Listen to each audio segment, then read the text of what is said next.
আর আমার সামনে দেখুন এই যে পান পাতা বানিয়েছে, জায়গাটাকে দেখতে কিন্তু খুব একটা সুন্দর লাগছে।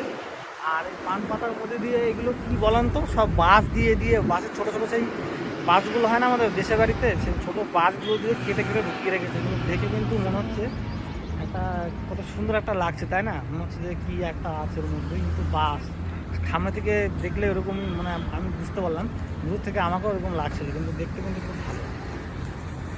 জায়গাটা খুব সুন্দর লাগছে। আবার রাতে বেলা করে লাইটও জ্বলে, মনে হয় এখানটাতে লাইট লাগিয়ে রেখেছে দেখি। এখানে একটা আছে, আর ওই সামনে একটা আছে, চলুন ওটাকেও দেখিয়ে নিয়ে আসি আপনাদের।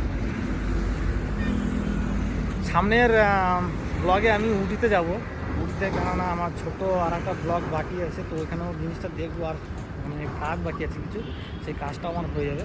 এই দেখুন এখানে আর একটা আছে, এটা কিন্তু খুব ভালো একটা জায়গা কিন্তু।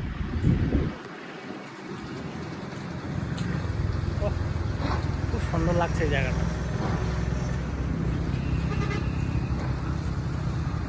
বিকালবেলা করে এইসব জায়গায় ঘোরা মানে খুব ভালো। আমাদের দেশের বাড়িতে যদি এরকম কিছু থাকতো, তো আমাদের তো এখানকার লোকের খুব একটা আনন্দই হতো।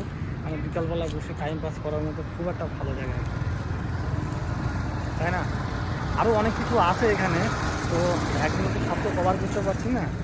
আমি এসেছি তাও আধা ঘন্টা হয়ে যাবে, প্রায় আধা ঘন্টারও বেশি, 1 ঘন্টা করে হয়ে যাবে।